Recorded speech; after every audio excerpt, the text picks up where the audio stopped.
Емеспін. Менің атым Ташали Махан. Мен 10-шы сынып оқушысымын. Маған берілген тақырып мен мамандық таңдаймын. Менің таңдап отырған мамандығым полиция қызметкері. Біріншіден, осы мамандық таңдауыма себеп болған нәрсе, бұл мамандық өлімі жоқ. Яғни бұл мамандық бірте-бірте дамымаса төмендемейді. Екіншіден, мемлекет тарапынан көптеген моральдық көмектер болады.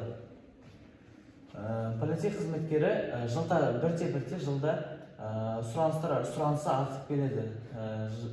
Полиция қызметкері жұмыс жасауға жастарымыздың бет бұрысы, талпынысы, парасаты, ынтасы осы жұмысқа бет бұруда. Полиция қызметкерінің жағымды және жағымсыз жағы. Жақсы жағы қазақ жеріндегі тәртіпті орнатуға өз үлесін қосады. Және де қоғамда ойып тұрып орын алатындай азамат болады. Жаман жағы өте қауіпті жұмыс.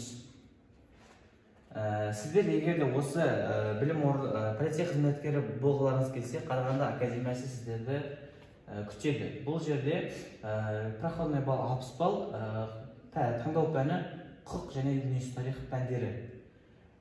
Осы жерде сіз толықтай полиция қызметкері дайын шығасыз, және де офицер званиясын алып шығасыз. Сізді өзіңіздің туған жеріңізге, мысалы сіз Батыс Қазақстан облысының азаматы болсаңыз, сізді сол жерге жұмысқа, полиция қызметкеріне жұмысқа орналастырады.